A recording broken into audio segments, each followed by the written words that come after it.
This is the Celiac Project, two guys talking gluten-free. Just wanted to give a little disclaimer. We are not medical experts, doctors, dietitians, Nurses, bone experts, surgeons. we're only experts at being celiac patients. So enjoy the show. And if you're going to do any changes to your diet or need real medical advice, please go to the medical professionals. That's what they're there for. We have an amazing treat for you. If you want to listen and watch this week's episode, you can go to youtube.com/@celiacproject and watch it there. If you prefer, you can listen as you usually do. We hope to have some of our future shows on video as they are available, so look for that as well. Now let's get to the show. Sounds good. Today's episode of the Celiac Project podcast is sponsored by Taste Republic, who believes everyone deserves to eat good, fresh pasta, no matter their dietary restrictions. All of Taste Republic's pastas are certified gluten-free and beloved for not sacrificing taste or texture. With fan favorites such as 4-cheese tortelloni and cauliflower linguine, Taste Republic has a wide range of pastas to choose from. Find Taste Republic at retailers such as Whole Foods Market, Publix, Sprouts, Meijer, H-E-B, or online at tasterepublic.com. The Celiac Project podcast is proud to be partnered with Bull & Company MediaWorks, specialists in website design and digital marketing with over 20 years of experience. Go to bullcm.com to find out about all of their services. You found the Celiac Project podcast, two guys talking gluten-free. I'm Mike. And I'm Cam. And who's joining us on the podcast today, Cam? Today we have dietitian Erin Kenny. Erin is the founder of the Celiac Space. We have a wonderful conversation about celiac disease and non-celiac gluten sensitivity. Let's get to the show. Sounds good. Cam and I are so excited to be joined by Erin Kenny. Hi, Erin. How are you today? Hi, guys. I am great. It's great to be back on the podcast. It's great to have you. I looked back into our archives, and I believe we had you on. It was episode 197, November 13th of 2019. That doesn't even sound real, like Yeah. that it's been that long. So, No. but good to see you. I'm sure most of our listeners know about Erin. She's the founder of the Celiac Space. Erin, why don't you give people maybe just a little bit about you, a refresher, how things are going since we talked to you last so many moons ago? Yeah. 2019 is a lifetime ago for all of us, especially because there's a pandemic in there. But I'm Erin. I'm founder of the Celiac Space. We are a nutrition private practice. So we work virtually with clients all over the US and the world, really, in gluten-free needs, as well as like more functional medicine and gut health stuff. I am a mom of two. I live in Texas, originally from California, and I live with celiac disease. And so a lot of my work comes back to the root of that, of understanding how people with celiac disease have unique needs from like social aspects, right? We like everything we do is somewhat different in terms of like eating out and interacting and talking with people and communicating with doctors and those kind of things. And so really my role is to educate people and then really support them on the medical side of things. So through our private practice, we're able to work with people that have a slew of different health disorders, a lot of GI stuff from IBS, IBD, Crohn's, colitis. I could list them all, but then also thyroid and hormone needs. And so having understand celiac, we can really care and manage their health through a gluten-free celiac lens, which is really where we're able to work our magic, different than maybe some other providers. Yeah, and I think it's great. You also have celiac disease yourself. So having that added, personal nature to it and understanding what it's like to live with celiac, I know has helped you relate to the people you work with. I know some of our listeners have worked with you and have said really wonderful things. So really happy to have you out there to support our community. Wanted to just jump right in and get to some questions today. As you know firsthand from living with celiac, and as we all know, so many of us have problems that start before we're diagnosed and continue after that. And we can all be living on a really good, strictly gluten-free diet, even get good lab results after being on the gluten-free diet. So I'm sure you have people come to you and have issues and still feel bad after going on a really strict gluten-free diet. What are some of the most common things that people might miss that keep them symptomatic despite having clean blood work and knowing that they're on a really good gluten-free diet? Yeah, great. I think, and that is really the type of person that we work with. And like the hill I will die on and the message I want to scream from the rooftops is if you are following a gluten-free diet, your labs look good, you've been gluten-free for a while, you're like, I'm doing all the right things and I still don't feel well, right? That could be a handful of symptoms. We need to look at something else because too many people just assume because I have celiac disease, I should still be sick, right? And we know that just isn't the case. If you're following a gluten-free diet, the celiac aspect kind of manages itself. And so just like everybody else, you can get a handful of other things, right? In people with celiac and in our practice, typically what we're seeing is a lot of gut health issues. Celiac and predisposed does increase the risk of GI issues. And so we're seeing a lot of like infections, overall inflammation, which can be GI related or systemic through IBS or IBD. And then what I'm seeing, and I say this because we work with celiac people, but this is the case for everybody. A lot of hormone issues, a lot of thyroid, a lot of inflammatory concerns. And that can look like a lot of different things, right? That can look like food sensitivities. It can look like skin issues. It can present itself as bloating, constipation, gas, things that you might assume is gluten-free. But there's a handful of different things that we see. I always tell people, if you've gone gluten-free and you're still having symptoms, like look somewhere else, like, come to a provider that understands and is willing. Because I don't know if you guys have experienced this, but a lot of times you tell your doctor, I have celiac disease. Then you also say, and I have blank, insert symptom of constipation. They're like, well, you just must be eating gluten. And if your lab work says otherwise, no, that's not the case. So you're kind of getting dismissed and gaslit, which is really frustrating. Yeah, definitely. And also too, you're mentioning some of the symptoms like kind of match over, or if you're continuing problems. Are those separate, or do you think those are kind of all fall into the same category? And what I mean is like other conditions that are kind of mimicking the symptoms of Mhm. celiac, is that different than someone who has celiac and has gone gluten-free and is continuing to have some type of symptom? And obviously, because celiac can have so many different symptoms aside from the traditional GI. So that's why I was asking this question. Yeah. Yeah. I love that. It's tricky, to be honest. Like, is it black and white? Because so many things overlap. I mean, constipation could mean 15 different things, right? Vomiting could mean 15 different things. So it's twofold. One is the better somebody understands their celiac symptoms, the better, right? And so when somebody gets gluten, I'm like, great, this is good data for us. We actually really need this data to understand when you know that you're gluten, you know that there's exposure, what symptoms do you have? Now we have an A and B equation, right? And so then we have a good picture of when those symptoms happen. We can say, hey, let's backtrack and let's see if there was glutening. So that's one piece is like really understanding the cause and effect when we know there's specific gluten. When maybe we're not sure or we're like, I don't really know what's causing these things. I think it's gluten. Then we do our due diligence and look through your diet, right? Look at your labs. Are your labs improving? Are your labs within range? Is there areas cross contact or things that you're eating that could be causing gluten? If all those answers are no, then that's me we have to look somewhere else. So it isn't just like we want to look at the symptoms because the symptoms don't paint the whole picture, right? Like for gluten, we kind of have to like gluten detective it and rule in gluten or rule out gluten. And then we kind of dictate care from that. So like with our clients, I'm like, it's always twofold. It's let's dot our I's, let's cross our T's, let's make sure we're managing the gluten-free side of things. But once that's under control, and if you're still having issues, like we're turning our head from and we're looking elsewhere, or else we're like wasting our time and energy going down this like gluten-free rabbit hole.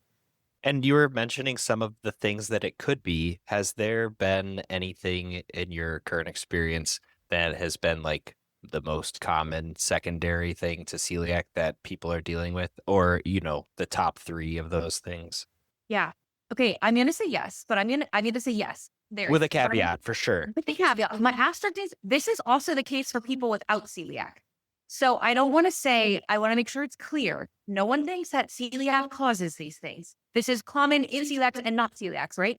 Because celiacs have normal bodies just like everybody else. Most common things we're seeing is like SIBO, small intestinal bacterial overgrowth, or a type of bacterial overgrowth. So like bacterial dysbiosis, that kind of thing.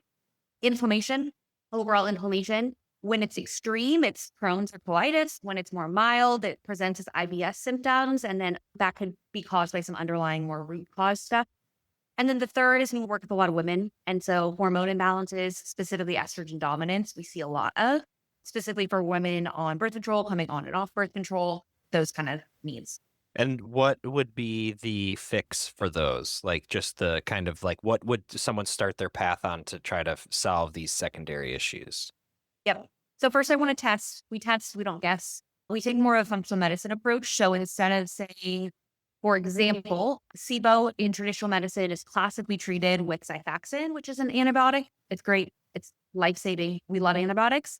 But in a lot of cases, it can cause more harm than good. Or it can treat it like in the short term. It can make you feel better for 2 weeks while you're on the antibiotic. And then as soon as you stop, things get worse. And that's usually when people come to us. And so we use more antimicrobials. We treat the gut and support the gut lining. And so it's more of like a multifaceted approach necessarily than like, let's just do antibiotics. We focus for something like SIBO, using antimicrobials, treating the gut, treating lifestyle, bringing down stress, doing diet. So there's like a whole thing to it, right? So that's how we treat it. In order to know what we need to treat, it's testing, not guessing, right? So we are really heavily focused on making sure that we are looking at the right thing. So we use a poop panel, which is a GI map. It's a stool test. It gives you a bunch of data. There's other tests for hormones. We can order blood work. A lot of times people see that when newly diagnosed are nutrient deficient. So there's common nutrient deficiencies. So we can monitor that through blood work and then kind of treating that. So instead of saying like you have celiac disease, you might have a B12 and vitamin D deficiency, we would do blood work and then treat appropriately. It's testing. The second step is once you have that data, then we, can properly treat it. Got it. I appreciate that. That's very helpful because I've heard of, like you say, the antibiotics for SIBO and that kind of thing. It's nice to have a more, I think, holistic approach so it doesn't just keep festering and all of that. Yeah. Interesting. I don't know if I've ever asked this question to someone like yourself, a dietitian. Let's hear it. Yeah. So I'm sure the audience is very curious about, can you just sort of break down the difference between what's happening in the gut with someone with celiac when gluten's introduced as opposed to someone who has non-celiac gluten sensitivity? Like what's the difference in those two processes? Definitely. Okay. So because most people are going to listen to audio, I'm not going to use my typical finger visual. But with celiac disease, when gluten is ingested, the gluten molecule, your body sees that as a threat. And so it's going to attack it. It's going to create an autoimmune response, which then causes inflammation and kind of makes things kind of go haywire. And for everybody, that might mean different symptoms, right? It might mean constipation. It might mean headaches. It might be fatigue. It might be tingling in their hands and feet. It might be vomiting, different things, right? But your body is saying this is a threat. Everybody has that same, this is a threat response. How it manages the threat, what kind of like weaponry it's going to use against it, and how your body's going to feel is going to be different for everybody, but it always sees it as a threat. Some people don't necessarily have symptoms, but their body still sees it as a threat. And on a cellular level, it's doing, right? And so that's what causes damage to specifically the small intestine, which is where you're absorbing all your nutrients. So that's why with celiac disease, the real risk is when your intestine gets too damaged, you're not absorbing nutrients. And so that causes secondary issues, right? Of, vitamin D deficiency, which can cause problems, vitamin B12, those kind of things. So that's the issue there. Somebody with a gluten sensitivity, non-celiac gluten sensitivity, food intolerance to gluten, when they eat gluten, it likely, and there's a whole spectrum of people with gluten sensitivities. Same with celiac disease, the response might be different, but it's different than an autoimmune response. It's more of an inflammatory response. It's typically more short-lived. The body can repair itself better. The body isn't actively fighting itself. So it's more of like an inflammatory response. Typically, somebody with a gluten intolerance is going to have like an upset GI versus celiac is more full body, at least on a cellular level. I have a couple questions on that. I understand what you're saying that on celiac gluten sensitivity, there is no immune response. And when you're talking about damage, though, do the villi still get damaged for non-celiac gluten sensitivity, or is that a uniquely celiac aspect? Yes, good question. That is uniquely celiac. So it's the autoimmune response that is attacking the villi. So there is no intestine damage for people without celiac disease. So then, therefore, I could conclude that the nutrients are still being absorbed in someone with non-celiac gluten sensitivity. Maybe that round of food didn't get digested so well, but like long term, they're not going to have issue of absorbing nutrients. Correct. I was going to say, we could argue that there is potential for somebody with non-celiac gluten sensitivity or gluten intolerance to have some intestine response or digestive system response, I will say. Not necessarily small intestine in the same way celiac damages the villi of the small intestine. But you guys might have heard of leaky gut, right? So Mhm. it's intestinal hyperpermeability. So the gut gets damaged, and that can happen from a slew of reasons, right? One of those being long-term inflammation. And so if gluten is causing inflammation, then it could be causing leaky gut for somebody. So different like systems, I guess, or like different avenues of damage, right? The celiac one is a lot more harmful, but both can cause damage. Got it. Hey, Mike, I wanted to take a minute to talk about our sponsor and longtime supporter, Taste Republic. Taste Republic was founded with a singular purpose, and it's one that they have not swayed from, producing high quality, fresh, gluten-free pasta. Yeah, Cam. And what's really cool was how it all started. One of Taste Republic's co-founders was selling traditional pasta at the local farmer's market, had a loyal customer diagnosed with celiac disease, and was upset that they couldn't eat pasta anymore. That was all the inspiration he needed. So he set out to develop a recipe that was gluten-free, yet matched the taste and texture of traditional pastas. And the wild part is Taste Republic pulled it off. They still operate under the idea that everyone deserves to eat good pasta no matter their dietary needs. They continue to develop some of the best gluten-free pastas available, like their famed 4-cheese tortelloni, which happens to be one of my favorites. The best part is that you can find Taste Republic's pastas, including the 4-cheese tortelloni or linguine, at top retailers including Whole Foods Market, Meijer, Publix, Sprouts, and more. Check out all their delicious pastas at tasterepublic.com, where you can use their convenience store locator to find them locally or purchase online. Now let's get back to the show. Sounds good. And I have one more question. So when we talk about it as an intolerance, is it similar to lactose intolerance in that like there's like an enzyme that's not present that people with non-celiac gluten sensitivity, that's why they cannot digest gluten? Or is it just something else and it just kind of is falling into this intolerance camp, but we don't know why? Yeah, good question. So in a food intolerance is when we're thinking clinically a symptom, right? It isn't like a condition. A lot of times people think of it as a condition. When I see someone with food intolerance, I'm like, that's the same thing as constipation and diarrhea. Like in my mind's eye, it's your body giving you a red flag of something's going on. So could it be that there's an enzyme lacking? Yes, right? Could it also be that there's damage and your body isn't digesting it well because everything's just really inflamed and for your body, gluten is extra inflammatory? Possibly, right?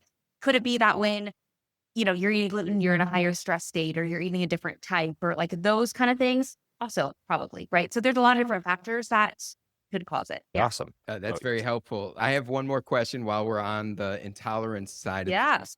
It's interesting to me because my wife has Hashimoto's. My daughter and I have celiac disease. So we all know absolutely zero tolerance for gluten if you have celiac disease. My wife, for instance, she brought this up to me the other day. She said, I live as off gluten as you do. She doesn't worry about the cross contact. There Yeah. might be a place where she'll get a salad where I wouldn't. But with the sensitivity or intolerance, is zero tolerance still the thing, or is there maybe an amount that would be tolerable for someone in that case? Great question. And I actually love the gluten-free and sometimes dairy-free diet for someone with Hashimoto's. Like that's a wonderful use case for it based on like clinical observations and some of the new literature. But with somebody with gluten sensitivity, it doesn't have to be a strict gluten-free diet as somebody with celiac disease, right? Celiac, we're like, no tolerance, we're not messing around here. Someone like your wife or someone with another gluten sensitivity, they might be able to eat some gluten, right? Sometimes they'll be like, I can eat sourdough bread fine. And that is a real problem for the celiac community because then people think we can do that. And we're like, we're different. And so that's what makes it a little bit tricky is yes, they can have some. It doesn't have to be a zero tolerance policy. In fact, there are some potential advantages of people with gluten intolerance having some gluten, depending on, again, their intolerance, their level. So it is that spectrum. Yeah. And now going back to purely celiac side of things, Yes. for most celiacs, getting their diet and their numbers for blood tests to something good and being gluten-free to 100%, that seems like their goal. But what we've been talking about is that the gut also needs to heal in other ways. Do you mind explaining kind of where people's priorities should be? What order should they be trying to heal and fix themselves? And what does that kind of look like? Yes. Okay. I actually love this question because I was talking about this on social media the other day, and I think a lot of people want the celiac lab work to be black or white. And I have looked at thousands of blood work of all different clients with celiac disease that I have also monitored really close of like, I can verify, right? With everything that I know that you are truly eating gluten-free, and I can see your lab work and I can see how things change, right? So I have a really good view of what that can look like. And it turns out it isn't black and white, right? Not just from my viewpoint, but also what we see the data, right? We know that TTG-IgA, which is the marker we use for celiac disease, is the best marker that we have to monitor, but it isn't foolproof, right? And so one complication is each lab has a different range that they say is normal. And so we can't even say as a medical community what a normal range is for somebody with celiac, right? Some labs show like mild high or low, or, one is 0 to 4, one is less than 15. There's kind of different ranges depending on what the classification is. But what I tell people is the goal is from diagnosis, right? Your first step, kind of like you asked Cameron, is the first step is to decrease your numbers, right? We want to see it moving in the right direction. There isn't a magic formula or an expectation of you should have it cut in half by the first 3 months, or it should be within normal range for the first year. Everybody's different, right? Even if you are perfectly following a gluten-free diet, you might be able to get your numbers down in 6 months. You might also be able to get your numbers down in 3 years. Everybody's different from a multitude of different factors. So I think when people put too much focus on the number of their TTG-IgA, right? They're like, oh, it went up 5 points, right? Or, oh, it went down 30 points. I think that's somewhat doing a disservice, right? Because it isn't a perfect marker and we only have so much control. My question to my clients is, are you doing your best on a gluten-free diet, right? If you're under my care, we're dotting your I's, we're crossing your T's, we're making sure you're gluten-free. That's what we have control of, right? And so for some people on a gluten-free diet that are purely, like truly on a gluten-free diet, they might sit at a 40 of a TTG-IgA, which classic range is, we'll say, less than 15 on the higher end. So 40, you would look at that and be like, this person's still eating gluten. But I've seen it truly 100 times. That person is not eating gluten and they haven't for years. But that's just where their set point is. And so that isn't a failure. There's really nothing additional that we can do. We can support the gut, we can do gut healing. But if that person out of 40, they have no other deficiencies, no other health conditions, that's fine. That's their normal, right?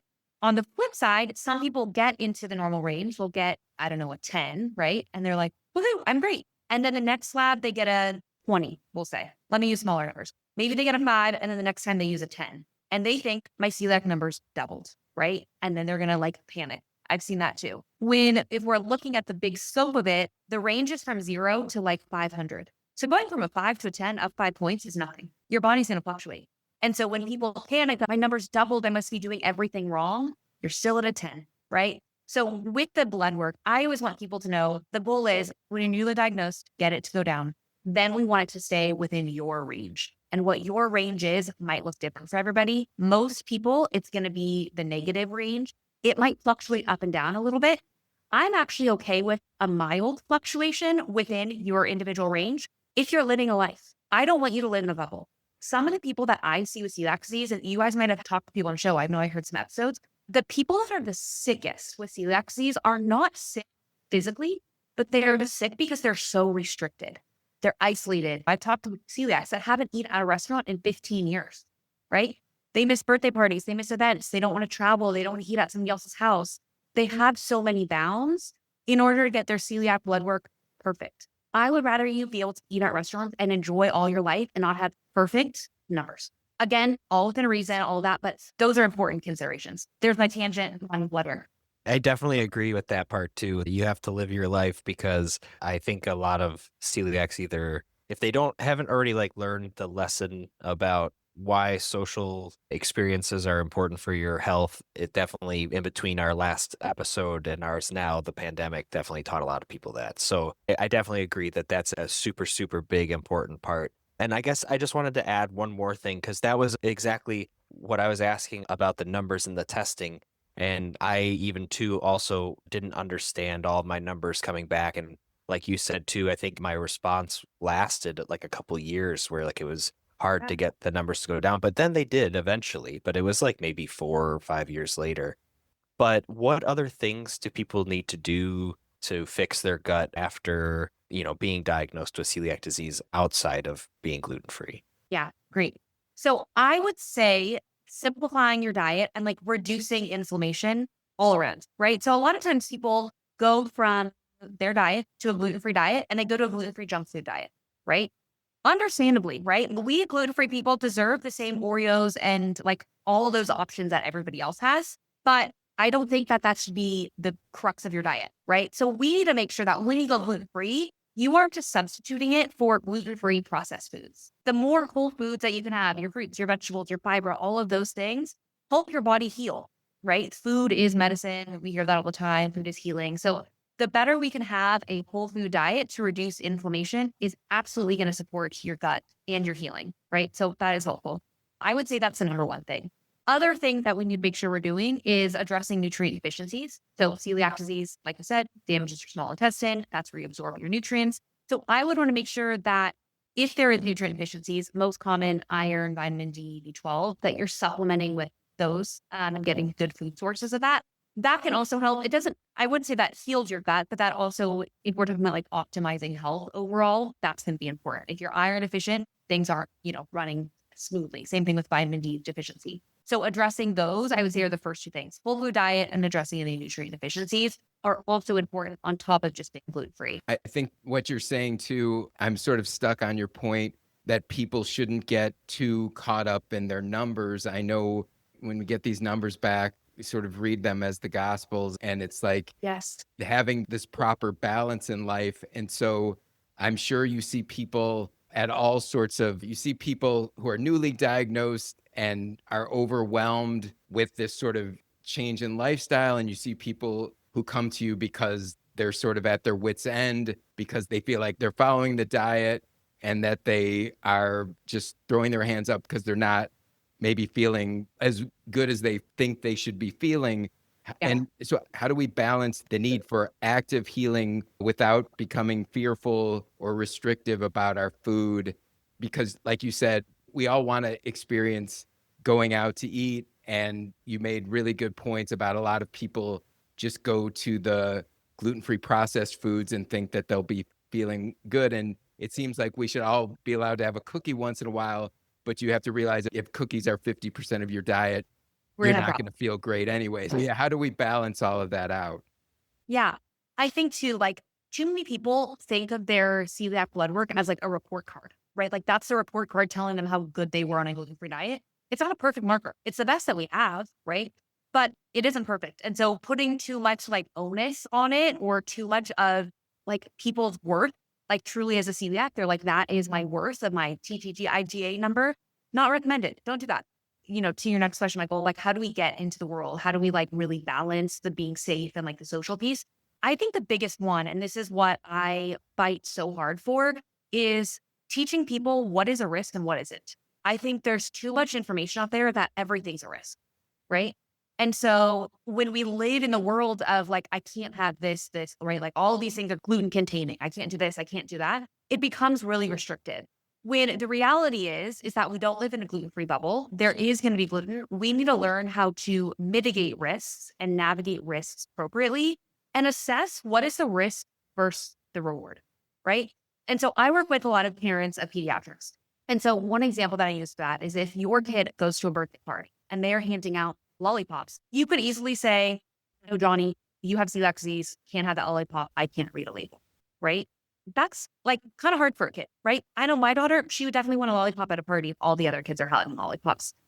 We need to assess what is the actual risk of the lollipop having gluten, right? We're not talking about a candy bar. Like a lollipop, I've never seen a lollipop that does contain gluten, right? You have to have that kind of awareness and understanding. But, with practice, we can say, I might not have the exact food label, but it's one lollipop, one time. It's a small lollipop, and it helps my kid feel included. So the risk of the lollipop containing gluten, pretty small. The benefit of my child being included and having a normal social interaction when normally they can't because everything is donuts and all that other things, that outweighs it. And so that's a small example, but we need to be able to do that in a multitude of situations, right? When we're going to a restaurant saying, well, I'm not going to go to this restaurant because they have no options. Or saying, I'm going to go and I'm going to figure out how to navigate a salad and a glass of wine instead. And so I'm like compromising here and mitigating the risks. Like I can still go to this restaurant, I can breathe the air. There's misinformation out there. You can't go in restaurants because of the air, right? So understanding the risks, understanding how to mitigate the risk is really important. And I wish there was like a rule book or like a black and white. If there was able to do that, I would write it.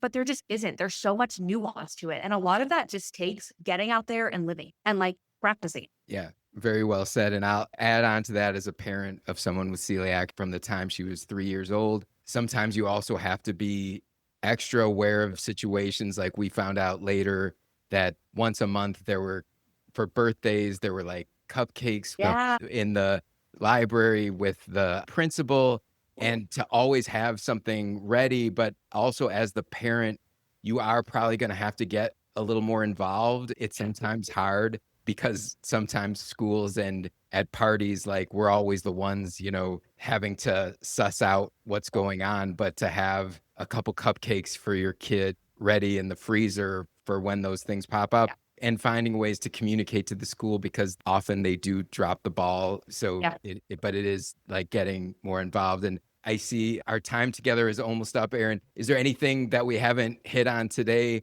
that you would like to share with our audience? And of course, share how they can find you as well. But anything we haven't hit on that you think would be helpful for this discussion? Yeah, I think we could talk all day about celiac, about pediatrics, the unique things of a 504 plan at schools and all of that. So yeah, again, this conversation going all day. Thank you guys for having me. If anyone's looking for gluten-free education or celiac resources, I take more of the medical approach, obviously, as a dietitian. You could find me on Instagram and TikTok now at the Celiac Space. But yeah, thank you guys so much for having me. It was great being here. Thanks for joining us. Yeah, and congrats on all your success with the Celiac Space. Great to see it grow. Promise me one thing, Erin, we won't make it 7 years. 7 years. Yeah. Definitely not. Definitely not. Okay. Well, thank you so much. Thank you. Thanks for listening to today's show. If you like the podcast, please consider leaving us a 5-star review on Spotify, iTunes, or wherever you listen to the podcast. This will help other people find the show. Thanks so much, and we'll see you next time. See ya.